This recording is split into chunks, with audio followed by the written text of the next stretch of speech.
Nós estamos em uma série esse mês. Nós temos aprendido sobre o Rei Jesus. E nessa noite é mais uma noite de ouvir a palavra de Deus. E hoje a gente vai falar da cosmovisão através de Jesus. Eu queria perguntar nessa noite, quem é que sabe o que é cosmovisão? Levanta a mão. Ô glória! Aí os homens aí que foram no congresso, ó. Gleice ministrou ontem lá em Campo Lindo. Fiquei sabendo que o fogo desceu lá.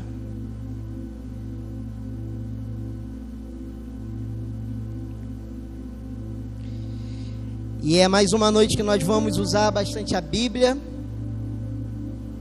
Nós vamos passear pela Bíblia. E aí o primeiro texto que eu abri,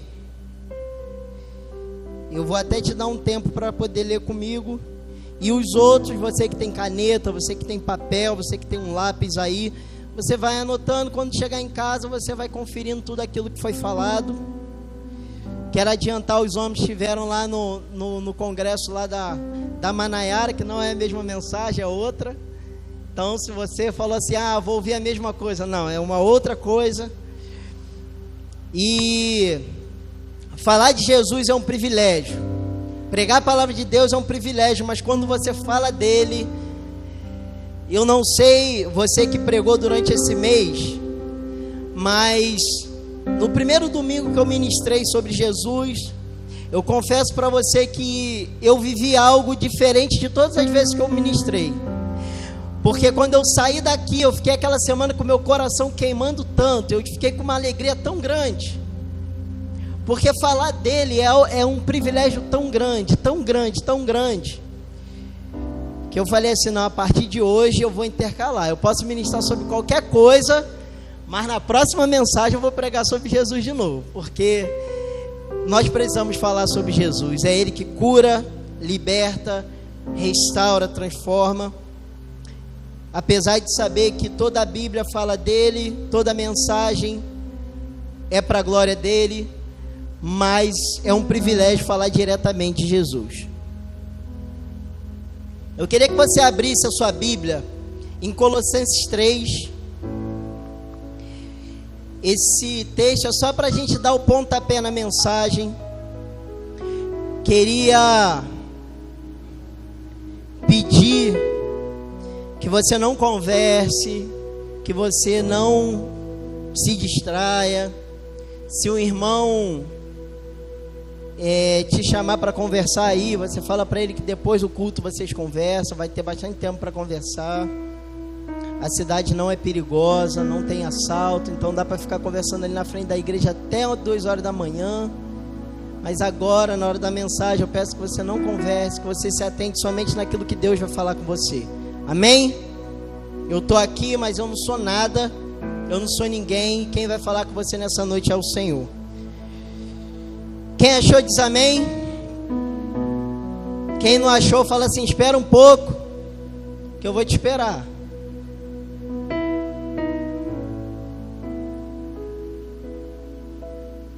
Não fique ansioso. Qualquer coisa você olha lá no índice, que tem a página dos livros, é só ir para lá. Amém? Colossenses 3:1 diz assim: portanto, se já ressuscitaste com Cristo, buscai as coisas que são de cima. Algumas versões vão dizer do alto, onde Cristo está assentado à destra de Deus. Amém? Eu queria que você fechasse seus olhos. Eu queria que nesse momento você voltasse a tua mente, o teu coração para Ele. Porque acontece que durante as mensagens, muitas vezes a nossa mente voa, as preocupações, as dúvidas, as incertezas, tantas coisas que nos rodeiam, a fome. Mas que o teu coração possa estar voltado para Ele, somente para Ele. para que você nessa noite consiga ouvir a voz dele, para que ele direcione a sua vida, para que ele governe o teu interior, para que você seja exatamente aquilo que ele quer, para que você cumpra de fato o propósito dele para a tua vida. Então comece a pedir a ele, comece a orar, comece a se entregar a ele, falando: Senhor, tenha misericórdia de mim, toma, Senhor, a minha atenção, a minha mente, para que eu não venha me distrair, para que eu não venha me desligar. Não a nós, Senhor, nenhuma glória para nós, mas ao teu nome, pelo teu amor e a tua fidelidade. Muitos vão questionar: onde está o teu Deus? Mas o nosso Deus está no céu e ele faz tudo como lhe agrada. E que nessa noite, Senhor, seja tudo exatamente da maneira que agrada ao teu coração. Eu me coloco nessa noite como nada, como menor, como quem não sabe, para que a tua sabedoria esteja sobre mim. Cala, Senhor, a minha boca e fala nessa noite no meu lugar, de encontro a cada necessidade, de encontro a cada coração nessa noite.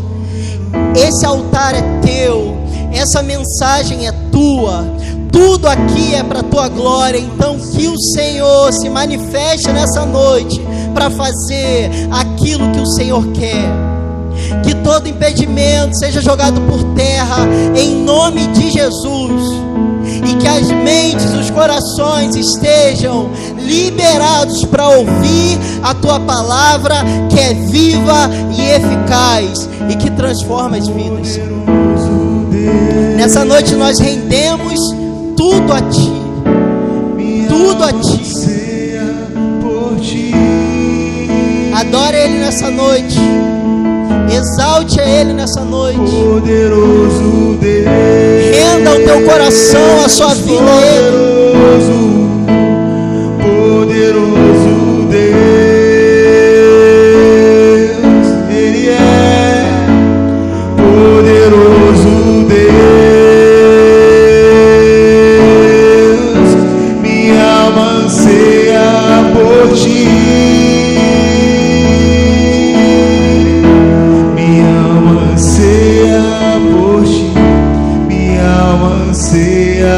Por ti, minha alma anseia por ti, minha alma anseia por ti, minha alma anseia por ti, minha alma anseia por ti, minha alma anseia por ti.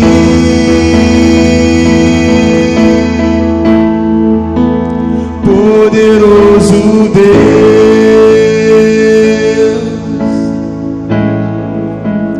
poderoso Deus,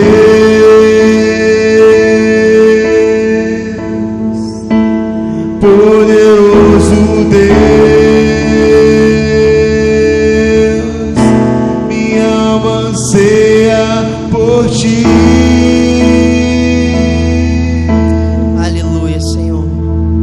Obrigado, Pai, pela tua presença, e que seus filhos possam continuar te sentindo e se rendendo ao Senhor, mesmo durante esse tempo de mensagem. Nós te agradecemos, Senhor, em nome de Jesus. E o que é cosmovisão? A cosmovisão é a maneira que você enxerga a vida, é o teu ponto de vista da realidade. Então, a cosmovisão, ela é a sua lente de tudo aquilo que acontece ao seu redor. É da onde parte o teu entendimento. E eu quero dizer para você que todas as decisões que você toma, todos os conceitos que você tem, tudo aquilo que você entende sobre a sua vida, parte muito da cosmovisão que você tem. E Jesus, ele vem para mudar a nossa cosmovisão. Ele vem para mudar a nossa maneira de enxergar o mundo, a maneira que a gente vê a realidade. Porque esse texto ele fala que se nós ressuscitamos com Cristo, E de fato, nós morremos para esse mundo, nós ressuscitamos com Cristo para viver algo novo. Nós ressuscitamos com Cristo para viver em uma outra realidade. E Jesus, ele veio para trocar essa lente. E eu dei um exemplo lá na sexta-feira de alguém que usa óculos, mas chega um momento que ela começa a ter dor de cabeça, ela começa a ter problemas, ela começa a não enxergar bem. E ela vai no doutor, e o doutor fala para ela: ó, essa lente já não te serve mais. E eu preciso alterar essa lente, você precisa mudar o grau. E aí ele te passa um novo grau, uma nova lente. E aí você, quando tira aquela lente antiga e coloca a lente nova, tira o óculos antigo, coloca o óculos novo, você fala assim: gente, isso aqui é dessa cor? Porque para mim, a minha visão já não estava funcionando mais, o óculos já não estava funcionando mais, eu já consigo ler como eu não conseguia. E Jesus é esse doutor que vem te dar uma lente nova para que você consiga enxergar o mundo da maneira que Ele quer que você enxergue. Amém? Então Jesus, Ele quer transformar a tua cosmovisão. Lucas 4:19 diz assim: e foi-lhe dado o livro do profeta Isaías. E quando abriu o livro, achou o lugar em que estava escrito: o Espírito do Senhor está sobre mim, pois me ungiu para evangelizar os pobres, enviou-me a curar os quebrantados de coração, a pregar liberdade aos cativos e restauração da vida aos cegos, a pôr em liberdade os oprimidos e a anunciar o ano aceitável do Senhor. Esse texto, ele está dizendo a mesma coisa que o profeta Isaías declarou em Isaías 61, 1 e 2, que diz: o Espírito do Senhor Deus está sobre mim, porque o Senhor me ungiu para pregar boas novas aos mansos, enviou-me a restaurar os contritos de coração, a proclamar liberdade aos cativos e a abertura de prisão aos presos, a apregoar o ano aceitável do Senhor e o dia da vingança do nosso Deus, e a consolar todos os tristes. Então, quando Jesus pede ali naquele lugar o rolo de Isaías, e ele então lê diante daqueles homens, diante dos judeus, ele testifica: eu sou o cumprimento dessa palavra. Essa palavra de Isaías testifica sobre mim. Eu sou esse ungido que veio para pregar as boas novas aos mansos, restaurar os contritos de coração, proclamar liberdade aos cativos, abrir a prisão aos presos e a anunciar o ano aceitável do Senhor. Eu sou esse. E aí, quando Jesus declara ali diante daqueles homens do ano aceitável do Senhor, ele falava sobre algo que os judeus conheciam muito bem. Porque o ano aceitável do Senhor, ele significava para os judeus o jubileu. E talvez você nunca tenha ouvido falar sobre o jubileu, mas o jubileu, ele representava um ano sabático, um ano de descanso. E os judeus, eles, a cada 6 dias, o judeu, ele precisava descansar um dia, que era o dia sabático, o dia de descanso. Então eles trabalhavam 6 dias e descansavam um dia. E aí os judeus também, eles trabalhavam, cultivavam a terra durante 6 anos, mas no 7º ano era um ano sabático, eles precisavam deixar a terra descansar. Então no 7º ano eles não cuidavam da terra, não cultivavam a terra, porque era o tempo de descanso, o ano de descanso. E aí o que acontece é que após 7 semanas de anos, ou seja, após 49 anos, no 50º ano, era o ano do jubileu. E o que era o ano do jubileu? Eu vou falar aqui sobre o ano do jubileu, mas antes eu queria fazer com que você entendesse algo. tudo aquilo que fala o Antigo Testamento, de Gênesis para frente, aponta para Jesus. Amém? Então, quando você abrir a sua Bíblia para ler, mesmo no Antigo Testamento, quando ali não está o nome Jesus, você precisa encontrar Jesus ali. Amém? E hoje a gente não tem o ano específico do jubileu, porque os judeus no 50º ano, eles comemoravam o ano do jubileu, e eu vou chegar lá. Nós também não guardamos o 7º ano, o ano sabático. Nós também não guardamos o 7º dia, que é o sábado. E rapidamente eu vou explicar para você o porquê, o que representa esse dia, esse ano, que esses anos sabáticos, esse dia sabático, ele representava o descanso. E aí Deus, ele institui o sábado, Deus, ele institui o ano sabático, e por aí vai. E por que hoje a gente não guarda mais, a gente não comemora essa festa? Colossenses 2, 16, 17 diz assim: portanto, ninguém vos julgue pelo comer ou pelo beber, ou por causa dos dias de festa, ou da lua nova, ou dos sábados, que são sombra das coisas futuras, mas o corpo é de Cristo. Em Hebreus 10:1 diz assim, porque tendo a lei a sombra dos bens futuros, e não a imagem exata das coisas, nunca pelos mesmos sacrifícios que continuamente ofereciam cada ano, pode aperfeiçoar o que a eles se chega. Então aqui, quando a palavra ela diz em Colossenses, e é confirmado em Hebreus, ele fala que a lei, que o mandamento, ela era a sombra das coisas que viriam. E Hebreus, ele é muito mais claro, quando ele fala assim, porque tendo a lei a sombra dos bens futuros, e não a imagem exata das coisas.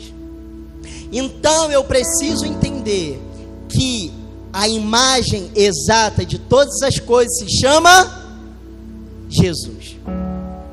E quando eu olho para a realidade da vida, quando eu olho para a palavra de Deus, eu não olho mais para a sombra, eu preciso olhar para a imagem exata. E quando Jesus, ele chega diante dos homens, dos judeus, e ele fala, eu sou o Senhor do sábado, ele está querendo dizer, eu sou a imagem exata daquilo que a sombra apontava. Eu sou aquele que as Escrituras falam, eu sou o Senhor. E ele, Jesus, ele é o nosso descanso. Fala assim, Jesus. Fala assim, Jesus é o meu descanso. Mateus 11, 28 ao 30, ele fala, vinde a mim, vocês que são cansados e oprimidos, e eu vos aliviarei. Tomai sobre vós o meu jugo, e aprendei de mim, que sou manso e humilde de coração, e vocês encontrarão descanso para as suas almas. Jesus é o descanso que a palavra no Antigo Testamento apontava. Fala assim, Jesus é o meu descanso. Agora eu quero que você fale algo. Jesus é o meu jubileu. E eu vou explicar o que era o jubileu.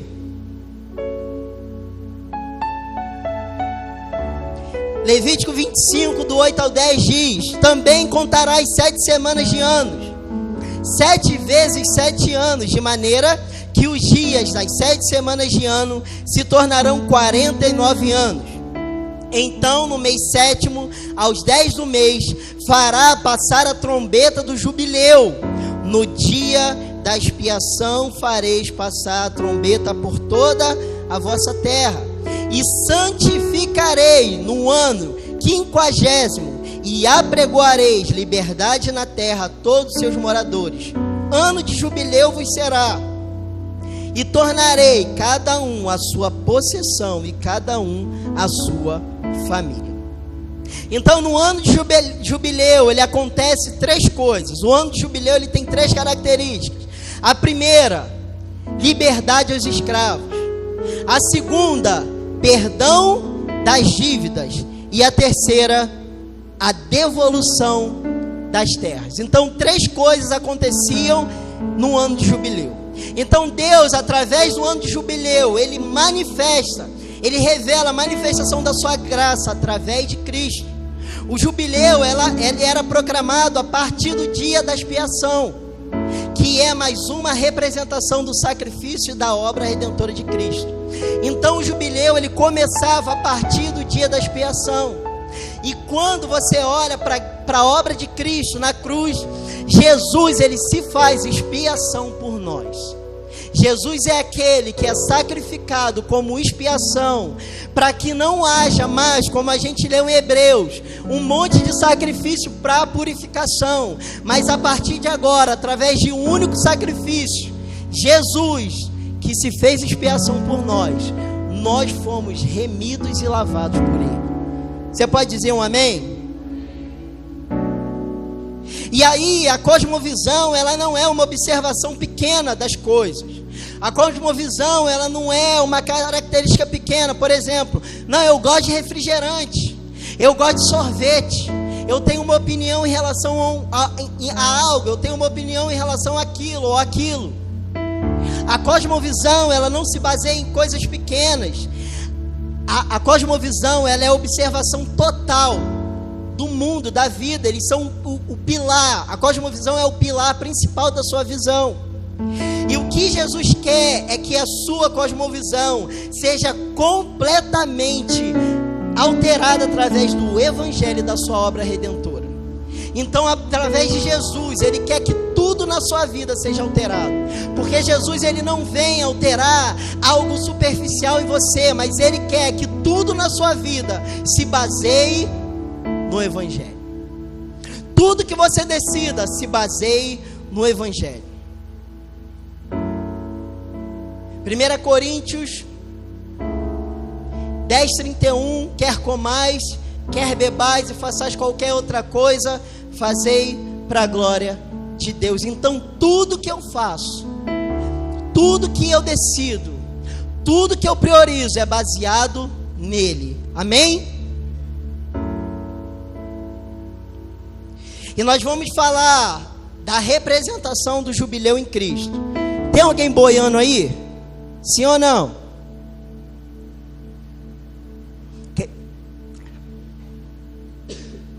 Quem está boiando vai falar eu.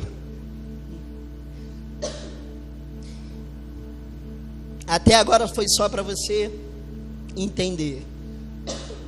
Me engasguei com a água, gente. Misericórdia.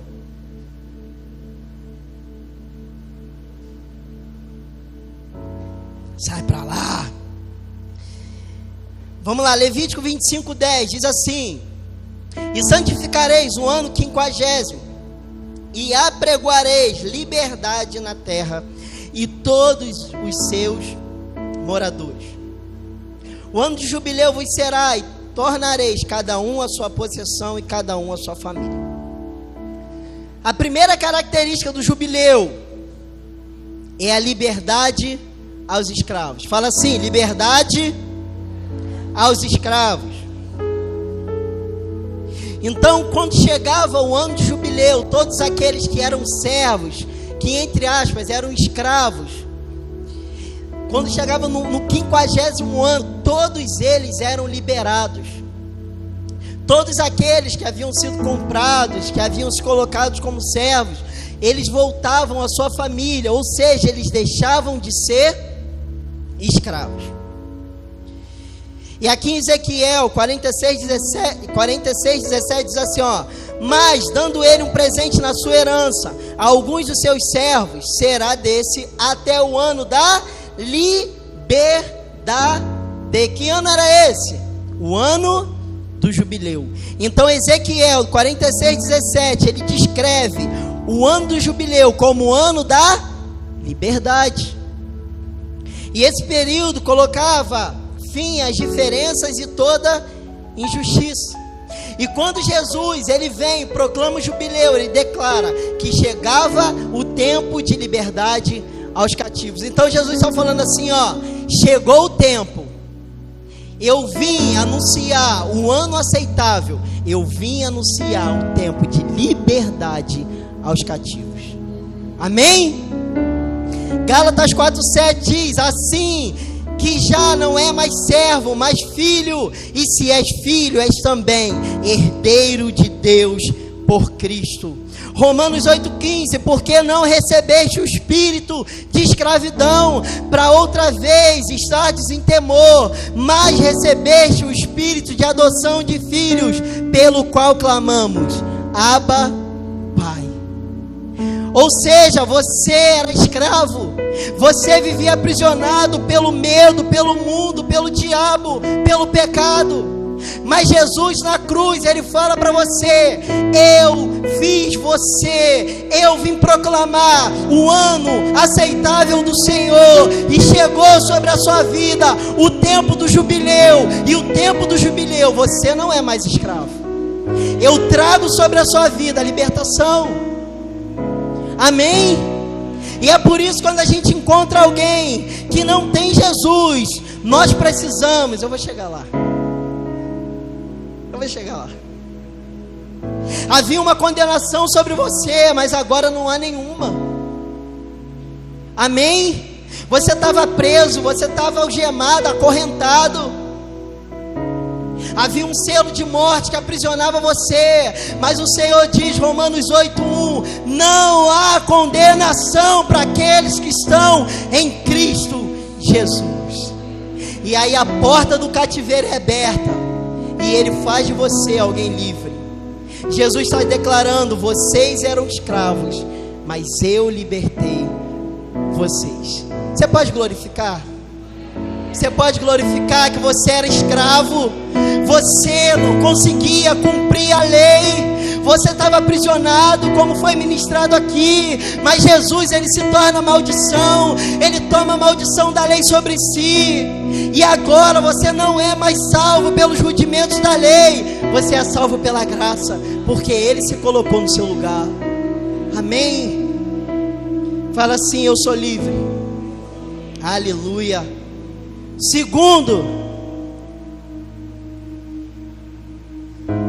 Segunda característica do ano de jubileu, perdão das dívidas.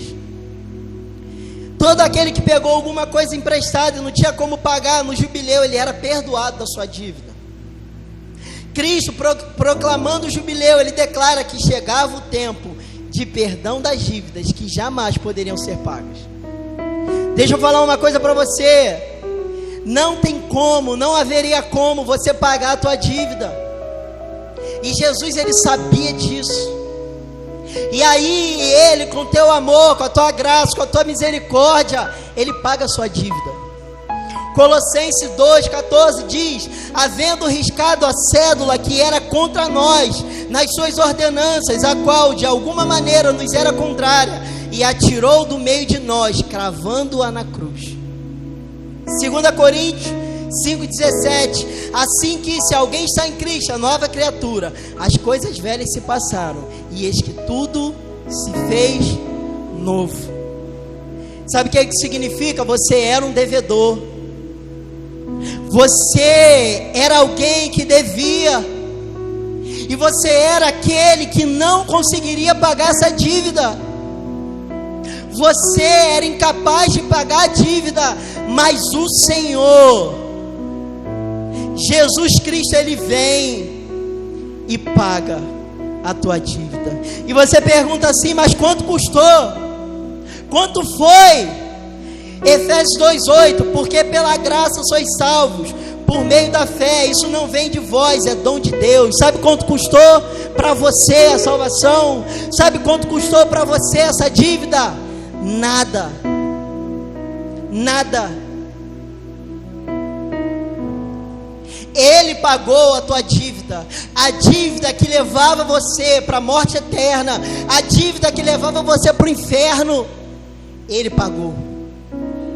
E nós somos eternos devedores agora dele, porque Ele pagou a nossa dívida. E aí eu até comentei lá no congresso, né? Daquela oração forte. Já viu aquela oração forte? Aquela oração que é forte, mas não é inteligente. Que o homem fala assim, ó: Senhor, se tenho eu crédito contigo. Falei, rapaz, o cara ter crédito com Deus, ele deve ser muito bom, hein, irmão. Jesus pagou uma dívida dele que ele não conseguia pagar, e ele tem crédito ainda. Misericórdia, hein? Meu Deus, esse deve ser de Superman de arcanjo para cima, irmão. Para ter crédito com Deus. Porque crédito é assim, você compra uma coisa que não presta, devolve, aí a loja te deve, né? Falei, rapaz, Jesus deve ter feito alguma coisa muito pequena para o cara ter crédito com ele ter que devolver alguma coisa. Fala assim, eu sou o eterno devedor, mas a dívida da morte, a dívida do inferno foi paga. Você pode glorificar? Você pode exaltar o nome dele? Porque você devia algo que não teria como ser pago, mas ele pagou a sua dívida. E no ano do jubileu existe perdão das dívidas. Então, quando Jesus declara que chegou o ano aceitável do Senhor, ele declara: vocês tinham uma dívida e eu vim pagar. Amém? Glória a Deus. Obrigado, Senhor, porque quem somos nós? Obrigado por pagar essa dívida eterna.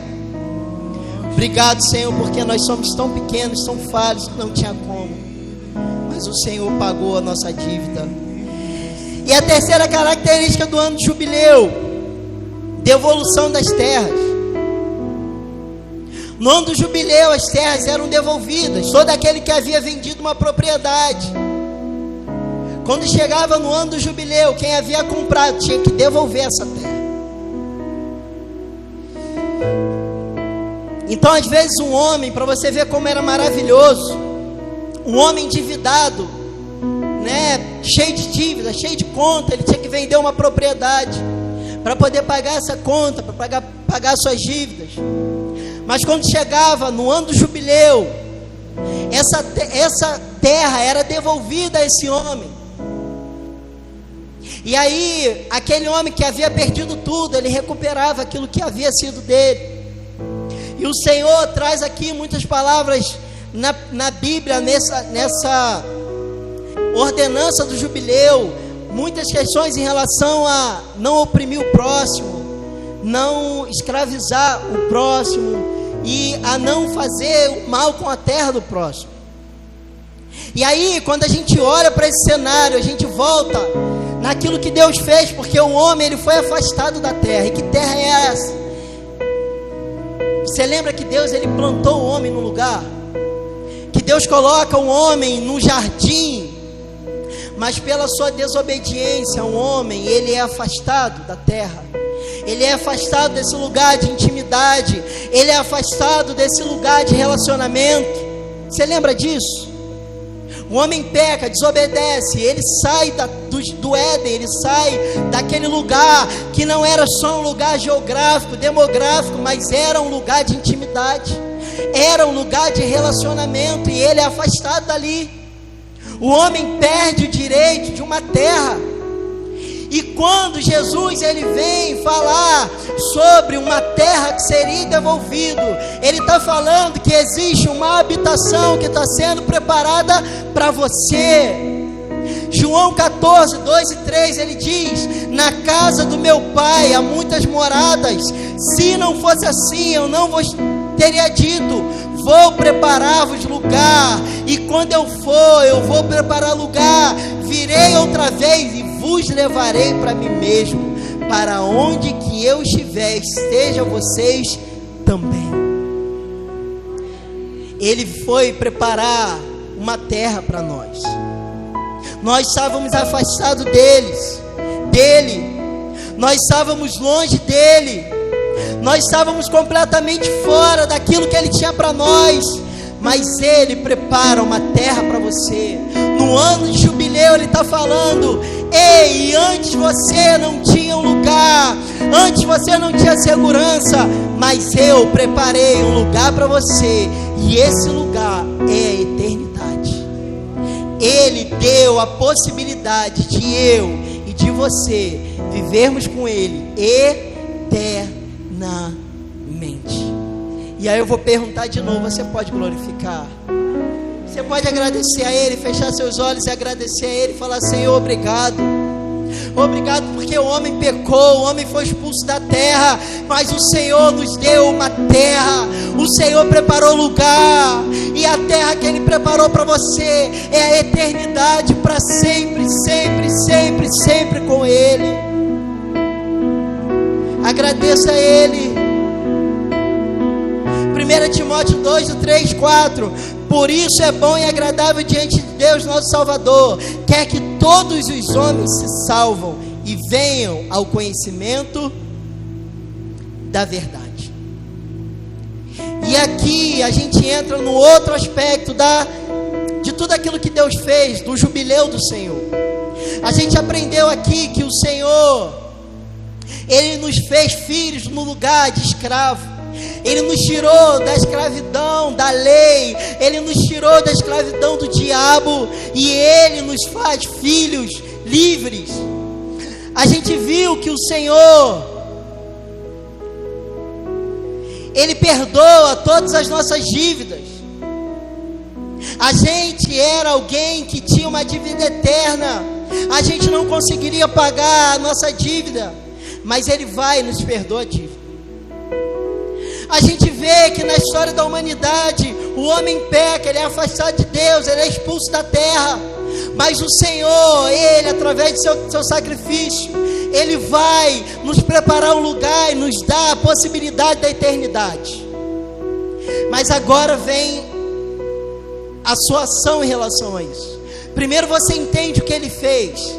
Primeiro você entende que a tua vida, a tua cosmovisão, ela precisa ser alterada, transformada a partir do jubileu, a partir daquilo que Ele fez, a partir daquilo que Ele deu a você. Só que agora você recebe uma missão. E a gente leu aqui em 1 Timóteo 2, 3 que o Senhor, Ele quer que todos se salvem. Fala assim: o Senhor, Ele quer que todos se salvem. Abre aí em Marcos 16, 15.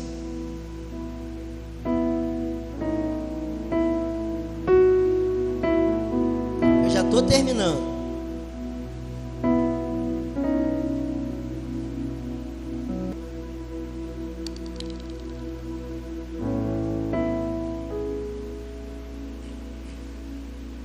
Quem achou diz amém.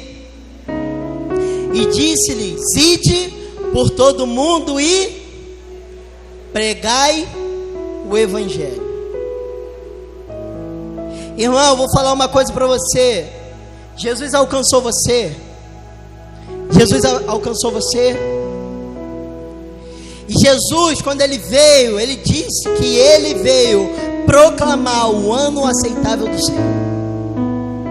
E glória a Deus que você está aqui nessa noite, porque se você está aqui, Ele alcançou você, Ele salvou você, Ele revelou você, a tua graça, o teu amor, a sua misericórdia, e você abriu seu coração e aceitou Jesus como Salvador. E se tem alguém aqui nessa noite que ainda não fez isso, irmão, faça logo. Mas o Senhor, Ele tem a intenção que todos se salvem. E quando Ele está falando assim: ei, vá todo mundo e prega o Evangelho, Jesus está falando o seguinte: vá e anuncie que chegou o ano do jubileu. Vá e anuncie às pessoas que um Deus todo-poderoso, Ele é capaz de tornar filho aquele que era escravo. Vai e anuncia a todas as pessoas que existe um Deus que paga as suas dívidas. E não é o boleto, não é a conta de luz, não é algo terreno, é uma dívida eterna de um homem que, ainda que insista ser bom, não consegue. Porque, irmão, deixa eu falar uma coisa para você: se você se acha bom, você não entendeu o Evangelho. Você não entendeu a graça, o sacrifício do Senhor, porque você é ruim.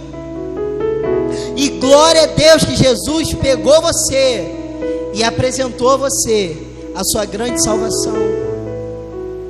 E aí Ele pega aquele que tinha dívida e perdoa a dívida. E aí você vai anunciar às pessoas que têm dívida: o Senhor veio para perdoar a sua dívida.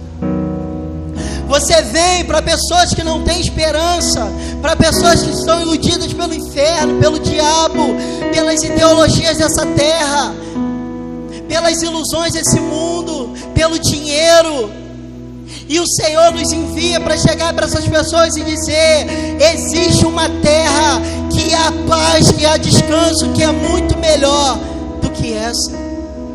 Você vai anunciar para as pessoas: Cristo é o nosso descanso.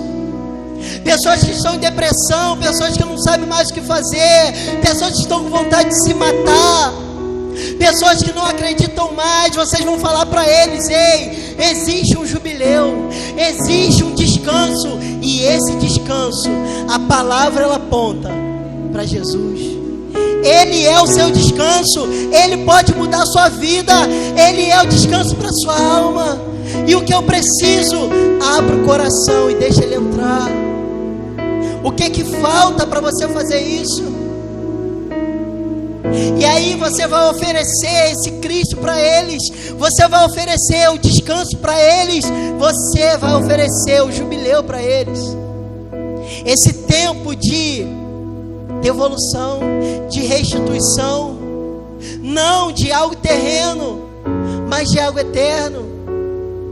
Porque Jesus é aquele que veio restaurar todas as coisas.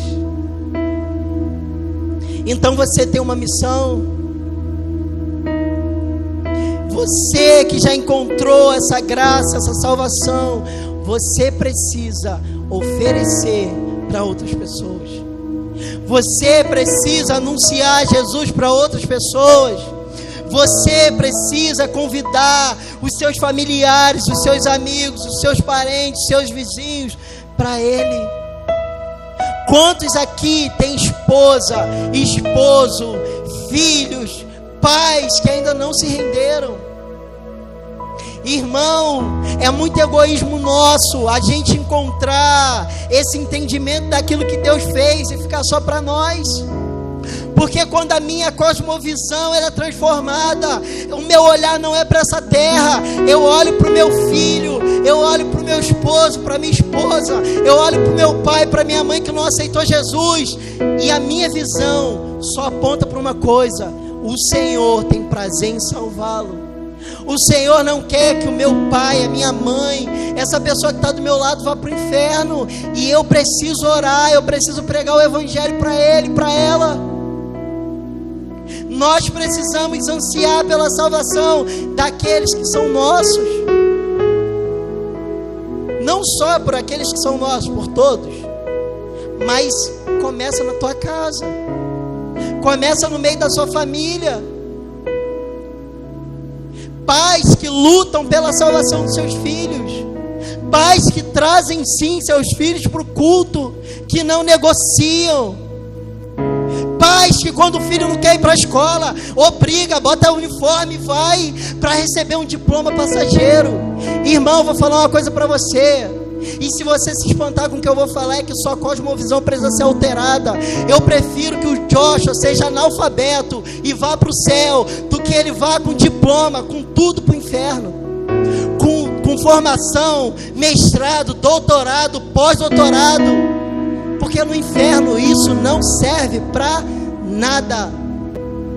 Então, se você obriga o seu filho para ir para a escola, que é algo terreno, que é algo que não vai dar salvação para ele, você precisa bater o pé e trazer ele para a igreja. Porque aqui é anunciado palavras que geram vida, palavras que direcionam não para algo da terra, mas para a eternidade. Jesus, ele fala isso: do que adianta eu ganhar o mundo inteiro e perder a minha alma? E tem crente que valoriza mais essa terra do que o céu. Tem crente que vê a sua família se perdendo, não faz nada. O seu filho, a sua filha, o seu marido, a sua esposa, os seus pais não vão para o inferno, porque assim como o Senhor te alcançou, o Senhor vai alcançá-los. E Ele vai fazer isso através de você. Não, vou falar de novo. Ele vai fazer isso através de você. Pessoas que vão dar testemunho, como muitos eu já ouvi. Não, hoje eu estou aqui, mas quando eu não era do mundo, eu vi a minha esposa de joelho orando por mim.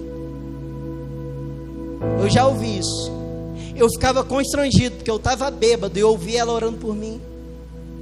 Eu ouvia minha mãe, eu ouvia meu pai orando por mim. E chegou um tempo em que o Senhor foi bondoso e revelou a tua graça, a sua misericórdia, e eles se salvaram. E eu pergunto para você, o que você tem feito com a sua família em relação à salvação deles? Será que isso não é importante para você? Será que isso não tem importância para você? Será que você já desistiu disso? Porque às vezes passa anos e você deixa. Você desiste. Você deixa para lá, irmão. Não importa quanto tempo passou, nada se compara com a eternidade. Entenda que se alguém que você ama morrer sem Jesus, ela vai para o inferno. Pode fazer caridade, pode ter um bom coração. Ainda que a gente ache que é bom, a gente tem uma dívida eterna. E se morrer sem Jesus, já era. Então não deixe que sua família se perca. Não negocie. Pregue o evangelho para os seus. Porque a vida eterna é muito mais importante do que as coisas da terra. Amém? A tua família é de Jesus. Fala assim: a minha família é de Jesus. E eu vou anunciar o jubileu. Fala assim: eu vou anunciar o jubileu.